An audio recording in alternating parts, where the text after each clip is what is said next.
Hola, ¿qué tal amigos? Muy buenos días. Gracias por acompañarnos a Retorno en línea. Es un buen día el día de hoy para celebrar nuestra independencia y muchas otras cosas de las que vamos a hablar el día de hoy. Así que comenzamos. Esto es Retorno Online.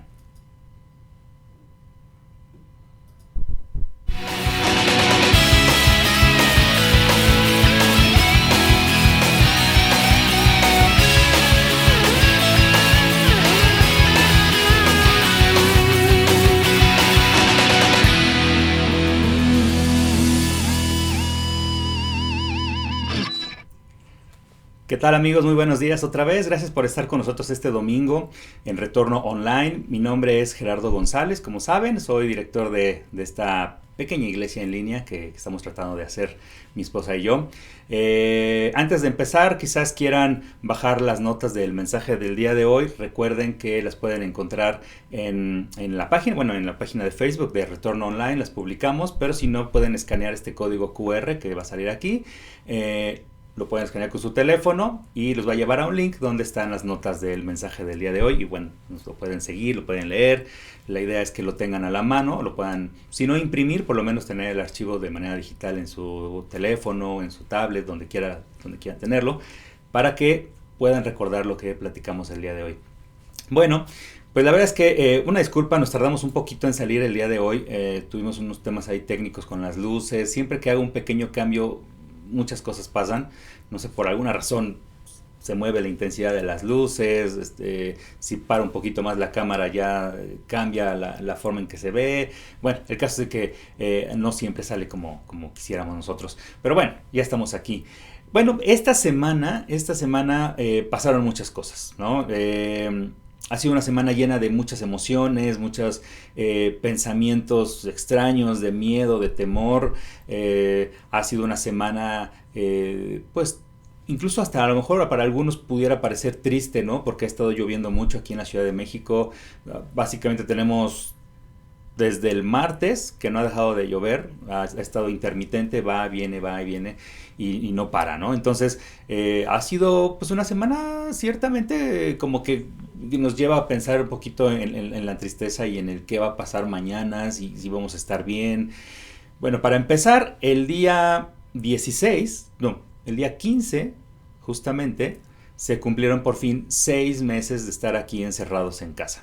6 meses que desde el día en que nos dijeron tanto a Mari y a mí como a muchos de ustedes que tienen trabajo de oficina, nos dijeron, ¿saben qué? A partir de esta semana, de este que fue el puente del natalicio de Benito Juárez, se van a su casa y hasta ahora no hemos vuelto, la mayoría, muchos no hemos vuelto. A partir de esa fecha, muchos prácticamente perdieron su trabajo, las personas que tienen un oficio o que se dedican a lo mejor a hacer un trabajo en la calle, prácticamente perdieron la fuente de ingreso que tenían habitual, porque la gente dejó de estar en la calle. Entonces esto afectó demasiado a muchísimas más personas de lo que creemos o de lo que podemos ver. Son 6 meses que han sido muy, muy, muy, muy complicados para todo el mundo. Se cumplen 6 meses. Luego también esta semana, pues ayer justamente 19 de septiembre, pues se cumplen 35 años para los que somos un poquito más grandes de eso.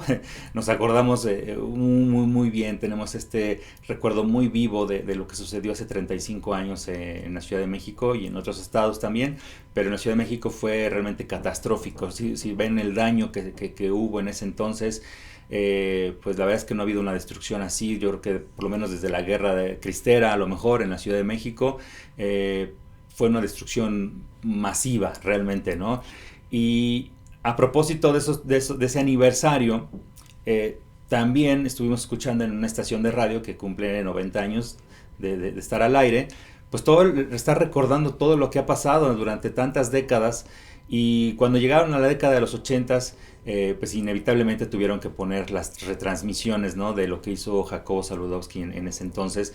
Y es volver a acordar, para alguien como yo, alguien que vive constantemente pensando en el pasado y recordando, alguien como yo que es muy fácil cerrar los ojos y tener un recuerdo tan vívido de lo que sucedió. Casi uno puede escuchar y sentir y oler los olores de esa época. Y cuando escuchas esas grabaciones de Jacobo otra vez en la radio, en el aire, se siente realmente es sobrecogedor, ¿no? ¿Cómo sucedió todo eso?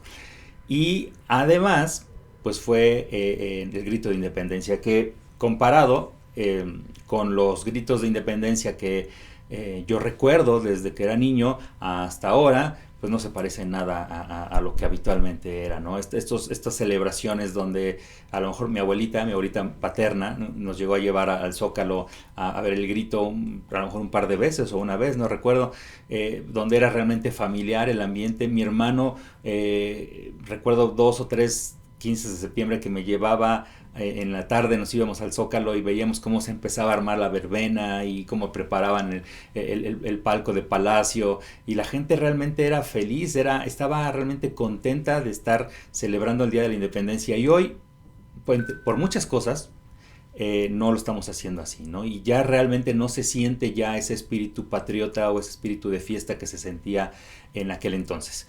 Tal vez mucho es incentivado por el tema de la pandemia, pero también por muchas cosas que están pasando en México. Le decía a Mari, este domingo voy a dar un mensaje subversivo, pero bueno, no quiero decir que sea subversivo, pero sí quiero hablarles un poquito de qué es la independencia desde el punto de vista de Dios. Y esta semana escuchamos mucho una palabra en especial: esperanza. Hemos oído en estos meses que los municipios de la esperanza, que el partido que es la esperanza de México, que el líder que es la esperanza, este líder mesiánico que pues ciertamente es muy polémico, y también hemos visto cómo las personas nos hemos empezado a separar todos, aunque digamos, no, yo no opino, yo no me meto en temas políticos. La verdad es que sí, ya claramente hay dos bandos en este país. Y uno de los propósitos principales de la iglesia es dividir, no es dividir, es integrar esa división que existe hoy, que está tan marcada. Ahora, esta división ha existido toda la vida. La verdad es que desde la creación, desde Adán, desde sus hijos, Caín y Abel, hubo esta división, hubo estos dos bandos entre los que son buenos y los que son malos, ¿verdad? ¿Quién dice quién es bueno y quién es malo? La verdad es que tampoco nos podemos meter en ese embrollo, ¿no? Pero sí nos podemos meter en el tema de la unidad, de la unión, y de que juntos somos mejores. Y en ese sentido, el día de hoy, el mensaje de hoy tiene que ver justo con cuál es esa verdadera esperanza, en dónde está realmente la esperanza que nos puede sacar de una crisis como en la que estamos el día de hoy. Hace muchos años, déjenme contarles un pequeño anécdota. Perdón, estoy desbloqueando mi acordeón. Ay, me tengo que acercar más. Ya. Hace muchos años, cuando estaba yo en la secundaria, hablando de independencia, teníamos un maestro. Bueno, les voy a contar toda la historia rápido. En 1989 hubo creo que fue el primer paro de maestros que yo recuerdo, en realidad. Estaba yo por terminar la primaria y justo por ahí de abril, mayo, hubo un paro que fue importante.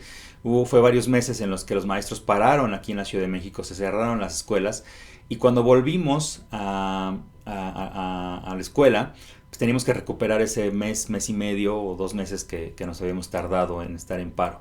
Entonces no terminamos. Los que tengan mi edad se acuerdan que realmente teníamos 2 meses, esos sí eran 2 meses efectivos de vacaciones entre un ciclo escolar y el otro, y debíamos terminar por ahí del 30 de junio, más o menos, a más tardar, y empezábamos el 1 de septiembre. Entonces, por esa razón del paro, nos atrasamos y terminé yo la primaria por ahí de finales de julio, a lo mejor la primera semana de agosto. Realmente tuvimos muy poquito tiempo de vacaciones en ese entonces. Esto ocasionó que cuando yo entré a la secundaria, teníamos un maestro de inglés que se apellidaba González, y entonces decía que le gustaba que le dijeran Mr. González. Y este tema del paro de los maestros, pues sí trajo, como hoy en la pandemia, pues trajo una crisis económica para el sector de la educación, y muchos maestros pues no tenían un ingreso porque supuestamente dejaron de percibir su ingreso. Digo supuestamente porque yo tenía prácticamente 12 años, la verdad es que no recuerdo si eso fue cierto o no. Pero de lo que sí me acuerdo es que este maestro, Mr. González, que por cierto tenía una discapacidad y nosotros como adolescentes éramos muy malos, prácticamente éramos niños todavía, y entonces pues les poníamos apodos, ¿no? Entonces nos burlábamos de él porque pues, cojeaba, ¿no? Con su pierna derecha. Y bueno, pues nos burlábamos de él. Y entonces un día Mr. González nos contó la historia de que por el paro no tenía ingresos, y entonces no tenía que llevar a su casa de comer y ya venía Navidad y no tenía para darle un regalo a su hijo y entonces estaba ya al borde de la crisis y decía él que tenía que cantar en los camiones y tocar la guitarra y pedir limosna. Y entonces nosotros niños nos dio tanta lástima que a alguien se le ocurrió hacer una cooperacha, como las de Cachún Cachún, rara. Dijeron cooperacha, cooperacha. Y entonces juntamos nuestros dineritos que traíamos, que nuestros papás nos habían dado para el recreo, le dimos y le juntamos una bolsita con dinero y el maestro se conmovió, nos agradeció y qué padre, genial. Ya, un acto de amor, de bondad por los niños del primero de la secundaria 59, generación 89-92. Entonces, fue ese acto de amor que hicimos. Pero resulta que el maestro, un poquito amparado en su discapacidad y un poquito en la historia y que vio que no la creímos y que éramos medios mensos, empezó a pedirnos todas las semanas, y otra vez, y otra vez, y otra vez, y otra vez. Total que nosotros llorábamos, y no recuerdo cómo fue en ese entonces, pero resulta que hasta le comprábamos juguetes a los niños, bueno, al niño o al hijo de Mr. González, y le comprábamos juguetes. Total que hasta que alguien, que presiento que fue alguien que es abogado y que y que por ahí anda, que sigue siendo mi amigo, dijo, no, esto no es normal, algo tenemos que hacer. Probablemente alguno de mis compañeros se lo contó a sus papás y entonces los papás dijeron, no, esto ya está saliéndose de todo control. Y entonces nos organizamos todo el salón y dijimos, vamos a quejarnos de Mr. González. Vamos a la dirección, vamos como un grupo, el pueblo unido jamás será vencido y vamos a acabar con Mr. González y vamos a quejarnos para que lo corran, ¿no? Para que ya no dé clases Mr. González porque es un abusador y está, pues sí, abusando de la inocencia de estos pobres niños del primero D, ¿no? Y entonces fuimos con Cuquita. Cuquita era la trabajadora social de la secundaria y entonces cuando fuimos a quejarnos con Cuquita, pues resulta que Cuquita, bueno, primero llegamos ahí al trabajo social, y nos dimos cuenta que de los 30 y tantos que éramos del grupo, que según todos nos íbamos a quejar, terminamos siendo como 5. De esos 5, terminamos hablando como 3 nada más, ¿no? Y cuando llegamos con Cuquita expusimos nuestro caso, nuestras demandas, nuestro pliego petitorio. Queríamos que corrieran a Mr. González, teníamos 12 años de edad. Y Cuquita, con la autoridad que tenía y el miedo que le teníamos a Cuquita, se paró enfrente de nosotros y nos dijo, es la última vez que vuelven a inventar algo así sobre Mr. González. Esto es un invento de ustedes, no les creo. Y si vuelven a decir algo así acerca de Mr. González, los voy a expulsar de la secundaria. Y no se van a volver a poder inscribir en ninguna otra secundaria porque voy a hablar con todas las secundarias de la zona para que no los acepten porque son unos revoltosos. Y entonces nos quedamos nosotros así como, ¿qué pasó? Y entonces fue la primera vez en mi vida que realmente entendí cómo funcionaba el sistema. Y este tema de los grupos de poder encima de otras personas que ni siquiera le daban la oportunidad de escuchar a los demás, a los que se estaban quejando con una queja justa, con un tema que estaba sucediendo en realidad. No estábamos inventando, estaba sucediendo, pero este grupo de poder, que era la dirección y los que mandaban en la escuela, en la secundaria, decidieron que lo que nosotros estábamos diciendo no era cierto y que nos iban a castigar por habernos expresado de manera libre. Esa fue la primera vez que entendí y que viví realmente esa situación. Ahora les pregunto a ustedes, después de todos estos años y todo lo que saben de historia y todo lo que han vivido, ¿ustedes consideran que realmente son independientes? ¿De verdad podemos celebrar un año de independencia más?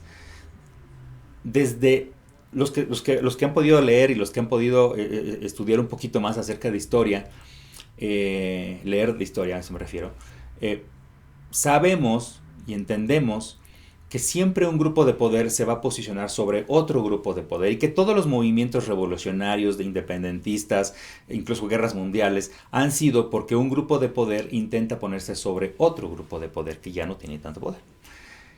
La misma guerra de independencia, todos nuestros héroes que nos han enseñado en la escuela, en la primaria, Benito Juárez, Madero, todos esos héroes han sido grupos de poder auspiciados por otros grandes grupos de poder que deciden, este modelo ya no me funciona y ahora necesito otro modelo que sí me funcione. Y se imponen y entonces vienen las guerras y así ha sucedido siempre. Hoy el modelo que estamos viviendo en nuestro país es un modelo nuevo que se está imponiendo sobre el viejo grupo de poder que antes existía y es normal, es natural. Duele, hay conflictos y pues prepárense para que este modelo dure por lo menos otros 30, 40 años. Que así como estuvo el modelo anterior, este modelo que hoy está, que está posicionándose de una manera muy fuerte, pues va a evolucionar en algún momento y llegar a otro grupo de poder que lo va a tumbar y seguir haciendo lo mismo, lo mismo, lo mismo, lo mismo. Entonces, cuando uno lo piensa, realmente uno no sabe si realmente es independiente o no. Y todo este problema de los grupos, de las divisiones, de exigir algo que creemos que es justo, viene y nace de la expectativa que tenemos nosotros sobre de lo que creemos es correcto. Y nosotros nos hacemos nuestra propia expectativa de lo que queremos exigir de los demás. Ahora bien, ¿qué les quiero decir con esto? Cuando nosotros basamos nuestras exigencias, lo que queremos pedir de los demás, del gobierno, incluso no se vayan tan arriba en el gobierno, nuestros papás, nuestros compañeros de trabajo, nuestros jefes, cuando nosotros basamos en lo que nosotros esperamos para nosotros como algo correcto, como algo que queremos que sea mejor para nosotros, hacemos expectativas y creamos a veces muchas falsas expectativas de lo que creemos que va a suceder. Y dice la Biblia, y ese es el primer punto que les quiero dejar el día de hoy, es que las expectativas traen frustración a su corazón. Cuando nosotros vivimos en una expectativa constante y no se cumple, nuestro corazón se va frustrando y se va encogiendo y se va amargando. Dice la Biblia en Proverbios 13:12, se los voy a leer, dice: la esperanza frustrada aflige al corazón, el deseo cumplido es un árbol de vida. Es un árbol de vida, dice, el deseo cumplido. En otras versiones, en otras traducciones de la Biblia, dice los sueños cumplidos, los sueños que se cumplen son un árbol de vida. Pero dice, lo primerito es muy cierto, la esperanza frustrada aflige el corazón. Ahora, esto es lo que nos ha pasado como pueblo, como nación, y no nada más en México, en todos los países sucede igual. Cuando creemos y ponemos nuestra esperanza en nuestros gobernantes, no entendemos que ellos juegan un rol, juegan un papel, tienen que jugar un papel específico, que es el de político, que es el de gobernante, tienen que ver muchos intereses, etc. Y nosotros, como gobernados, tenemos otro papel, otro juego. Y nosotros, evidentemente, estas dos partes nunca van a llegar a un acuerdo 100%. Pero nosotros forjamos nuestras esperanzas en que este de aquí arriba va a hacer todo lo que le digamos nosotros, cuando no es cierto. Porque eso les decía hace rato, hay un grupo de poder, hay alguien que está tomando las decisiones arriba, que evidentemente, pues, tiene el poder, tiene los recursos, tiene el modo de llegar a una conclusión que le favorezca a este grupo y probablemente a la mayoría de las personas no nos va a satisfacer. Entonces nuestras expectativas de lo que debería hacer y va a hacer ese gobierno o esa autoridad, pues se frustran. Y entonces empezamos a tener mucho resentimiento, rencor hacia el gobierno y el maldito gobierno y la culpa es de fulano, y entonces empezamos a dividirnos y a dividirnos y a dividirnos, que si tal persona era de tal manera, que si este gobernante hizo esta declaración, que si este otro gobernante se juntó con tal mafioso, y nos empezamos a dividir. Y para algunos, los que son muy buenos, resultan muy malos para los otros, y para los otros, estos que defienden resultan ser muy malos para los demás. Entonces nunca vamos a llegar a un acuerdo y nuestro corazón se va afligiendo, se va haciendo chiquito, amargando. No soportamos ver cómo lo que creemos que es justo no se cumple. Ahora, no estoy diciendo que nuestras exigencias no sean justas, que no sean verdaderas, que no sean legítimas. Claro que lo son. Por supuesto que lo son. Cualquier movimiento es justo en esencia, porque nace de la necesidad de resolver un problema de alguien. A lo mejor los medios no son los correctos. Y obviamente las personas que están resolviendo esos conflictos probablemente tampoco son las correctas. Ahora, esto nos lleva a que entonces ¿en dónde podemos depositar nuestras expectativas? ¿En dónde podemos nosotros fundar lo que queremos o lo que esperamos como justicia? Ese es el segundo punto del día. Basa tus expectativas en el conocimiento de Dios. ¿Por qué digo esto? Cuando tú conoces a la gente en realidad, así en general, ¿no? Sabes, puedes intuir quiénes son buenos, puedes intuir quiénes son malos, en el contexto en que tú lo quieras situar. Sabes quiénes son medios corruptos, quiénes son los chacas, ¿no? Chacalas ahí de la colonia. En el mismo edificio donde vives sabes quiénes son los más cochinos, los más sucios, los que nunca cooperan, sabes quiénes son los que siempre están dispuestos a ayudar, en el tránsito vas manejando, luego se nota cuando alguien tiene paciencia, tiene educación vial, vamos, puedes discernir más o menos el carácter y la forma de cada quien. Y otra vez, fijas tus expectativas en lo que tú crees de esas personas. Pero esas personas, ¿qué crees? Van a cambiar. Cambian, todos cambian, todos cambian, todos cambian. Yo, por ejemplo, siempre he tenido la expectativa de que nunca voy a caer en la corrupción. Y entonces mi pleito constante es no compren películas piratas. Bueno, cuando se vendían películas, creo que ya ni venden películas piratas, ahora ya todo es Netflix. No, nunca compré un disco pirata, etcétera, etcétera, ¿no? O sea, yo era sumamente correcto hasta que llegué al colegio de bachilleres. Y en el colegio de bachilleres aprendí que tienes que entrar en la corrupción, quieras o no. Resulta que tenía otro maestro. Por cierto, también tenía una discapacidad, él estaba en silla de ruedas. Y este maestro era un maestro de impuestos. Y el primer día de clases, lo primerito que nos dijo fue: ustedes aquí pueden hacer lo que se les pegue la regalada gana, con groserías, obviamente. Yo no les voy a dar clase. Lo único que les voy a decir es: no se salgan del salón, no hagan más ruido para que no vengan a asomarse los prefectos y los directores del colegio de bachilleres, pero si quieren pasar la materia, depende de lo que quieran sacar, es el dinero que me tienen que dar. Así de plano nos dijo. De modo que si querían en ese entonces, la tarifa, tenía sus tarifas, era: si quieres un 6, son 60 pesos, si quieres un 10, son 100 pesos. Ustedes saben cuánto me quieren dar. Si quieren reprobar, pues no le vamos a pagar 50 pesos por reprobar, ¿eh? Pero pues simplemente nos iba a poner no presentó. Eso era peor que sacar, que haber asistido a una clase y reprobar por burros, sino NP no presentó significaba que no había estado no había asistido a la clase durante el semestre. Pues entonces a fuerza le tenías que dar por lo menos 60 pesos, ¿no? Entonces yo no quería. Bueno, gracias a Dios, la historia termina en que el día que nos cobró, cuando se acabó el curso, el día que nos cobró a todos, nos tenía formados, y él se equivocó y bueno, pues puso en la lista, en la persona que estaba arriba o abajo de mí, no me acuerdo, le había pagado, pero se equivocó y en mi nombre todavía tenía el descaro de poner pagado. Ahí ponía pagado. Y entonces yo me asomé y vi que en mi nombre decía pagado, y yo llevaba mis 60 pesos porque no le iba a dar 100, ¿verdad? Y decía pagado. Entonces le pregunto: oiga, ¿sí dice pagado ya? Sí, ya. Bueno, entonces ya me hice el menso. Yo ya no le di nada, pobre del que sí pagó, porque a él sí lo habrán reprobado, quién sabe. Y ya no le di. Pero a fuerzas, o sea, el sistema, la sociedad, todo como vivimos, te obliga a entrar sí o sí en la corrupción. Ahora, ¿en dónde? Les decía, ¿dónde podemos basar entonces nuestras expectativas? Porque no podemos meter las manos al fuego por las personas. Las personas van a cambiar, las personas nos van a traicionar, las personas nos van a decepcionar.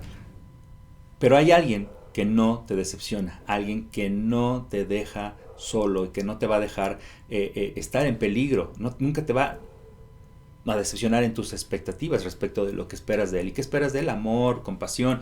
Bueno, ese es Dios. Dice igual en Proverbios, en el libro de Proverbios 24:14, dice, así de dulce sea la sabiduría a tu alma. Si das con ella, tendrás buen fruto, tendrás una esperanza que no será destruida. Dice, será una esperanza que no será destruida. ¿Y qué será esa esperanza? Dice, la sabiduría. ¿Y qué es la sabiduría según la Biblia? El conocimiento del Señor es la sabiduría. O la sabiduría es el temor de Dios. Es decir, conocer quién realmente es Dios. A eso se refiere cuando dice tener temor de Dios. La verdadera sabiduría, el verdadero conocimiento de Dios, dice aquí en Proverbios, si das con ella, porque todavía lo pone en duda, si das con ella, eso significa que no todos dan con ella y tienes que buscarla. No es como que, ay, mira, me encontré 5 pesos. No, tienes que hacer por buscar. Dice, si das con ella tendrás buen fruto y dice, tendrás una esperanza que no será destruida. Entonces, si basas tus expectativas en el conocimiento de Dios, en la sabiduría de Dios, tendrás una esperanza que no será destruida. Entonces no importa si el gobierno es malo, si el gobierno a tus ojos es bueno o incorrecto o corrupto, o si se va a poner peor la situación, vamos, cualquiera que sea la situación hacia arriba, o la situación de general del país, no importa, porque tus expectativas no están puestas en esa sabiduría de corrupción, en esa sabiduría de malos tratos, en esa sabiduría de abusos, no. Están puestos en la sabiduría de Dios, en la sabiduría que es correcta, que es abundante.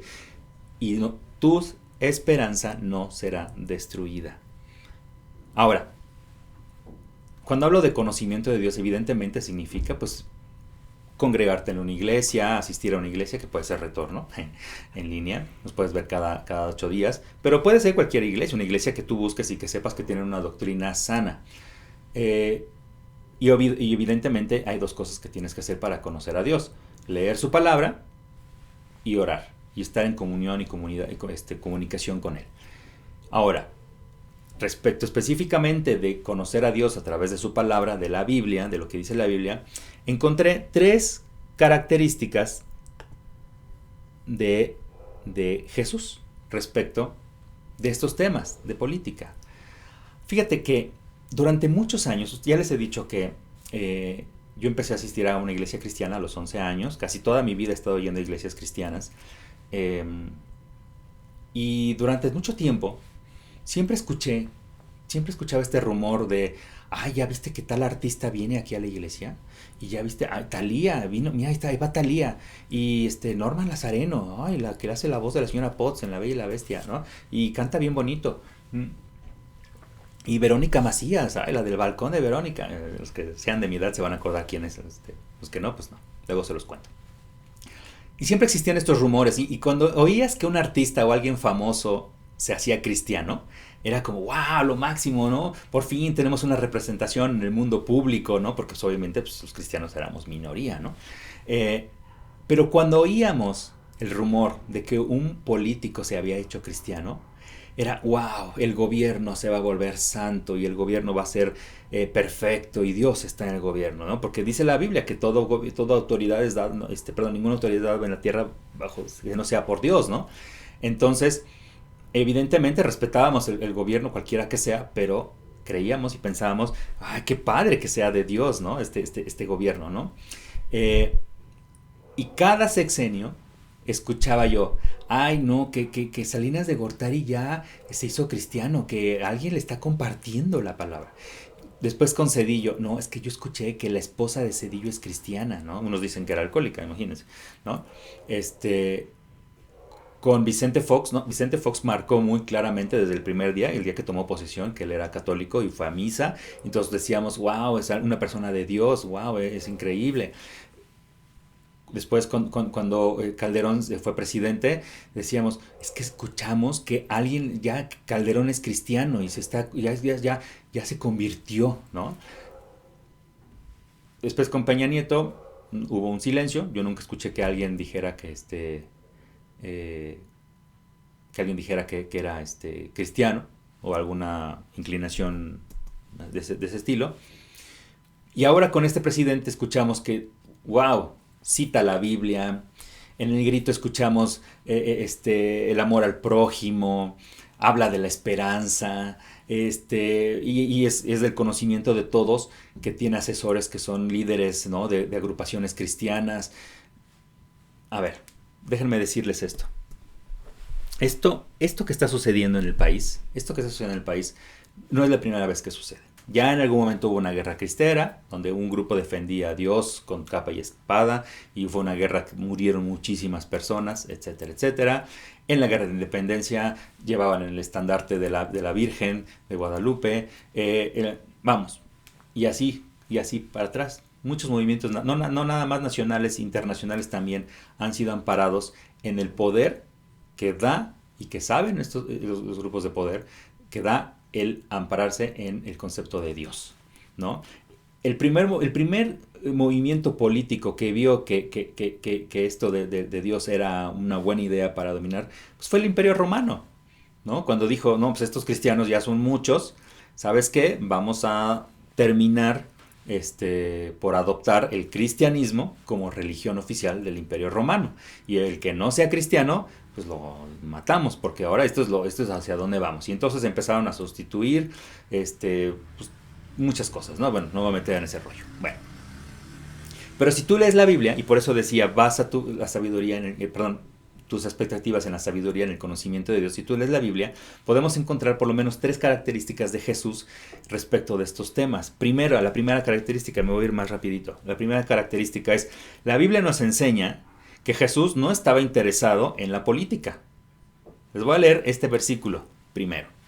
Dice, está Jesús, esta historia ya se la saben, está Jesús en el templo, llega, ya está a punto de que lo van a crucificar, y está en esos días, y entonces llegan los fariseos y le dicen, para probarlo, a ver cómo responde, le enseñan la moneda con la que pagan los impuestos, y le preguntan si desde un punto de vista de Dios, porque en ese entonces no existía el cristianismo, todos eran judíos, eso es muy importante, todos eran judíos, Jesús era judío, ¿no? Le dicen, como pueblo judío, le dicen, ¿es correcto que paguemos impuestos? Y dice, se los voy a leer, dice, le preguntan ellos, sabemos que amas la verdad y que la enseñas sin miedo a las consecuencias. Dinos, ¿debe uno pagar impuestos al gobierno romano? Jesús, dice aquí, que sabía que se traían entre manos, o sea que lo querían engañar, les dijo, hipócritas, pues, no manchen, así casi, ¿a quién creen que están tratando de engañar con preguntas como esas? No, o sea, no, por favor, enséñenme una moneda, y dicen en otras versiones, enséñenme la moneda con la que pagan los tributos. Dice, y ellos le mostraron una moneda de plata. Y pregunta a Jesús, ¿de quién dice aquí que es esta imagen o esa imagen? Y entonces contestan ellos, es del César, del emperador romano, ¿no? Y entonces Jesús dice, bueno, pues denle al César lo que es del César, y a Dios que te vaya bien. No, y a Dios lo que es de Dios. Jesús hace una división clara entre estos dos temas. Los temas de Dios no se hablan con los temas de política, en primera. Denle a Dios, cumplan. Jesús, muy respetuosamente dice, hay que pagar impuestos, esto es del César, pues devuélvanselo. Hasta aquí está su cara, ¿no? Aquí está su imagen, dénsela. Aquí está el águila en la moneda, ¿no? Es de la nación, dénsela.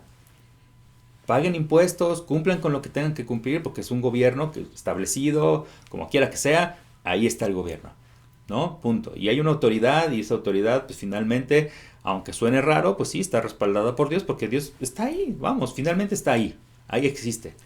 Pero Jesús dice muy claramente, y a Dios lo que es de Dios. Tu espíritu, tu corazón, tu alma, tus pensamientos, tu voluntad, tus sentimientos, todo lo que tú eres, eso es de Dios. Cuando dice Jesús, denle a Dios lo que es de Dios, se refiere a nosotros. Nosotros no somos del gobierno, pero nosotros sí somos de Dios. Y hace una clara división entre política y Dios. Segunda característica, rápido. La Biblia nos enseña que Jesús no le interesaba preservar una religión. Les decía, Jesús era judío. Y sin embargo, una de las cosas que más hizo en esos años que tuvo aquí como ministerio fue atacar a la religión. ¿No? No le interesaba que esa religión que se conocía en ese momento como judaísmo, lo que existía como la ley de Moisés, pues siguiera creciendo y siguiera distorsionándose tanto como ya estaba en ese momento distorsionada. Y entonces en esa misma temporada donde Jesús está ya a punto de ser crucificado, en otro pasaje, en Mateo 22:36, dice, les voy a leer, dice, le preguntan, Señor, ¿cuál es el mandamiento más importante de la ley de Moisés? Este mismo grupo de fariseos le está preguntando para probarlo, para ver qué opina ahora de la religión. Y dice, ¿cuál es el mandamiento más importante de la ley de Moisés? Y dice Jesús, amarás al Señor con todo tu corazón, con toda tu alma y con toda tu mente. Antes ya había dicho, denle a Dios lo que es de Dios. Esto es lo que es de Dios. Amarás al Señor tu Dios con todo tu corazón, con toda tu alma y con toda tu mente. Este es el primero y el más importante de los mandamientos. El segundo es similar, dice, amarás a tu prójimo como él mismo, con el mismo amor con que te amas a ti mismo. Los demás mandamientos y profetas se resumen en estos mandamientos. El que los cumpla estará cumpliendo todos los demás. Aquí es lo que está diciendo Jesús. A ver, no es la ley de Moisés, en primera. O sea, Moisés lo que hizo fue exponer lo que Dios le había dado como mandamientos. Pero tampoco en esas tablas Dios le dijo a Moisés, fundará, mandamiento 1.1, ¿no? O bis, ¿no? No le dijo, fundarás la religión del mundo, no. No. O respetarás la... No. Por eso dice aquí Jesús, el primer mandamiento, el más importante es amar a Dios con todo tu corazón, con toda tu alma y con toda tu mente. Y el segundo es similar, amar a tu prójimo como él mismo, o con el mismo amor que tienes tú. Entonces, Jesús no habla de una ley, tradúzcase religión. No le siguió el juego a estas personas que estaban preguntándole esto. Dijo, a ver, esto no es un tema de la ley de alguien ni de la religión de alguien. Eso es un tema meramente muchísimo más alto, muchísimo más espiritual. Es el amor de Dios y el amor entre ustedes, que viene de Dios. Entonces a Jesús no le interesaba preservar la religión que ya existía. Y tercera característica acerca de Jesús. La Biblia nos enseña, la tercera dice, la Biblia nos enseña que Jesús no estaba interesado en fundar una nueva religión. Nos llamamos cristianos porque somos seguidores de Cristo. Y en algún momento a las personas que les encanta poner etiquetas dijeron, son los hermanos separados, ¿no? Entonces, o son los cristianos, como si los católicos no fueran cristianos también, ¿no? Y en algún momento, la primera vez que se menciona los cristianos es en el libro de Hechos, y de hecho, el primer nombre que tiene este grupo que sigue a Jesús son los del camino. Así se les llamaba, los del camino. Porque Jesús había dicho que Él era el camino, y entonces se les conocía como que eran las personas que seguían el camino. O sea, si realmente deberíamos tener un nombre, a lo mejor el original tendría que ser somos del camino. Pero bueno, se escogió que fuéramos cristianos y después se fue distorsionando y después cada generación fue agregando cosas a todo este concepto del cristianismo y bueno, pues nació una religión, etcétera, etcétera. Pero eso no era el motivo inicial, el motivo por el cual Jesús estuvo en la tierra. Fundar una nueva religión, derrocar al judaísmo, no, eso no era. Jesús no estaba interesado en esto. Y queda muy claro en este versículo, en esta parte de Mateo 23:13, dice, le está diciendo a los mismos escribas, a los fariseos, a esas personas que defienden tremendamente la religión, dice, ay de ustedes escribas y fariseos hipócritas, que ni entran al reino de los cielos, ni dejan entrar a nadie. Ay de ustedes escribas y fariseos hipócritas, que por un lado hacen oraciones larguísimas en las calles y por el otro les roban las cosas a las viudas. Hipócritas. Ay de ustedes, hipócritas, porque recorren el mundo en busca de conversos y una vez que los encuentran, los hacen 2 veces más hijos del infierno que ustedes mismos. El capítulo 23, si ustedes lo leen completo, es una serie de cosas increíbles que dice Jesús acerca de la religión en general y de los líderes religiosos. Claramente a Jesús no le interesaba fundar una nueva religión. Lo que más le interesaba era justamente la salvación de nosotros, lo que iba a suceder a partir del sacrificio que iba a hacer por nosotros. Y que ninguna de estas cosas que están amparadas en la religión oficial o cualquier otra religión que digas que profeses, te va a dar, sino tu propia y pura y específica relación con Dios. Perdón, con Dios. Ahora, volviendo al tema de la esperanza. El punto número 3. Elige en dónde depositar tu esperanza. Ya que sabes bien que las falsas expectativas te traen frustración a tu corazón, que te amargan, ya que sabes que debes de fundar tu esperanza en el conocimiento verdadero de Dios y que sabes que Jesús no es ni política, ni religión, ni conservar tradiciones, etc. Elige dónde poner, específicamente de todo esto, dónde vas a poner tu esperanza. Dice el libro de Salmos, David escribió en el Salmo 25, 21, dice: sean mi protección la integridad y la rectitud, porque en ti he puesto mi esperanza. Se está refiriendo a Dios. Y cuando se refiere a Dios, se refiere a dos características que está tratando de perseguir David. Dice integridad y rectitud. Y las está anclando. Dice que mi rectitud, perdón, y mi integridad estén ancladas de ti, Señor, porque en ti he puesto mi esperanza. ¿Sí? No la puedo poner. David era rey y estaba consciente de que no podía poner su esperanza en su propio gobierno, en su reinado. No podía poner su esperanza en sus hijos, que muchos años después lo terminaron persiguiendo. No podía poner su esperanza cuando era más niño en sus habilidades físicas, porque dice la Biblia que era un flacucho sin energía, que cómo se iba a enfrentar al gigante, ¿verdad? No podía poner su esperanza en nada de eso. Entonces lo único en que puso su esperanza fue en Dios. Y dijo que sea mi integridad y la rectitud y mi rectitud anclados a ti. Bien dicen, la esperanza muere al último. Pero en realidad, la esperanza, refiriéndonos a esa esperanza como Dios mismo, no muere nunca.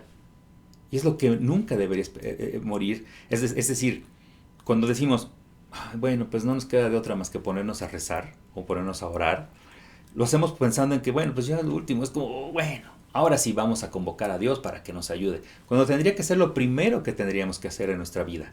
Y entonces, esa esperanza que decimos es lo último, ¿no? Lo último es la esperanza, o la esperanza es el último que muere, debería ser, lo primero es nuestra esperanza, que es Dios. Elige dónde poner tu esperanza. Dice también en el libro de Tito, capítulo 1, versículo 2. Tito es un libro muy pequeñito, es uno de los discípulos de Pablo y está en el Nuevo Testamento, es un libro chiquitito. Dice Tito, nuestra esperanza es la vida eterna, la cual Dios, que no miente, ya había prometido antes de la creación. Esa es la esperanza que tenemos que perseguir. Cuando dice David, sea mi protección la integridad y la rectitud, porque en ti he puesto mi esperanza, ¿a qué esperanza se refiere? A la vida eterna, a eso que viene después, porque sabemos que lo que sucede en este mundo, lo que sucede en este país, probablemente vamos a morir y no va a cambiar. Ayer que escuchaba los resúmenes de esta estación que cumple 90 años de edad, decía el locutor, cada que venía un nuevo gobierno, y volvió a prometer lo de siempre: estabilidad económica, seguridad, etcétera, etcétera, etcétera, y nunca se cumplió. Y cada sexenio no se cumple. Yo tengo 43 años, por lo menos desde Echeverría para acá han sido las mismas promesas cada sexenio. Es de tontos creer que ahora sí se va a solucionar. No va a pasar. Eso es la propia naturaleza del gobierno, del país, de un político. Y no estoy hablando mal de políticos, por supuesto que hay políticos muy buenos, pero hablo de un sistema en general que no va a cambiar y que no podemos poner nuestra esperanza en él, porque ese sistema al final nos traiciona. Pero ¿qué es lo que nunca nos traiciona? La vida eterna, la esperanza que tenemos en esa vida eterna. Y dice, la cual Dios, que no miente, ya había prometido desde la creación. Su propósito original, el propósito original que tuvo Dios cuando creó a Adán y a Eva, no fue que murieran. Por eso creó un Edén, un paraíso, porque su propósito, su idea original era que vivieran ahí en la eternidad. Y después se corrompió. Entonces, su propósito, dice, la había prometido antes de la creación. Desde antes de la creación ya había prometido esta vida eterna. Esa es nuestra esperanza. ¿Y cómo viene esta vida eterna? ¿Cómo viene esta esperanza que no muere? ¿Cómo la podemos recuperar? A través de Jesucristo. Y dice en la primera carta de Pedro, en el capítulo 1, versículo 3, perdón, dice, alabado sea Dios, Padre de nuestro Señor Jesucristo. Por su gran misericordia, nos ha hecho nacer de nuevo mediante la resurrección de Jesucristo, para que tengamos una esperanza viva, una esperanza viva. Nuestra esperanza, la esperanza que es viva, la esperanza que nunca muere, la que no muere al último, ni nunca va a morir, es Jesucristo. ¿Cómo? Por medio de su resurrección. Porque Jesús resucitó, no murió, está vivo. Nuestra esperanza está viva, a eso se refiere. ¿Y cómo obtenemos esa esperanza? Naciendo de nuevo. El día de hoy es un día especial porque aparte cumplimos 6 meses transmitiendo en retorno online como iglesia. Podemos decir que tenemos 6 meses.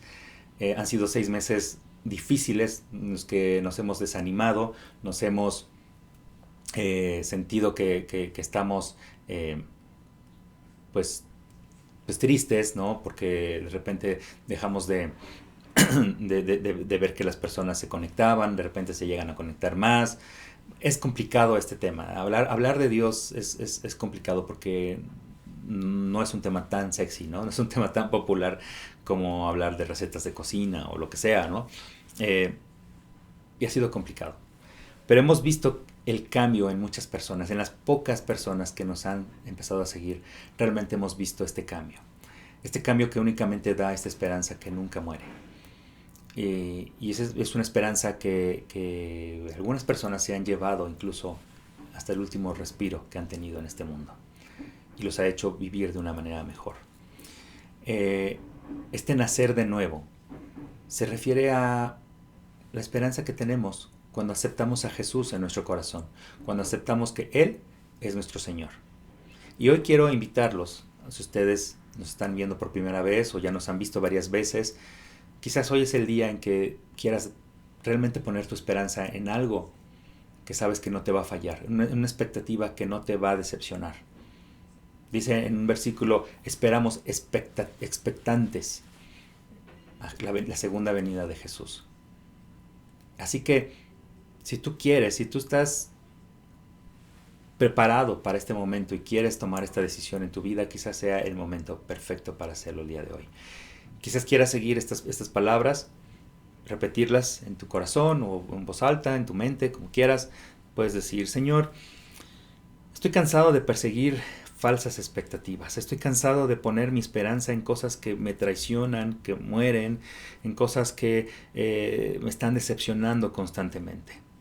Estoy cansado de perseguir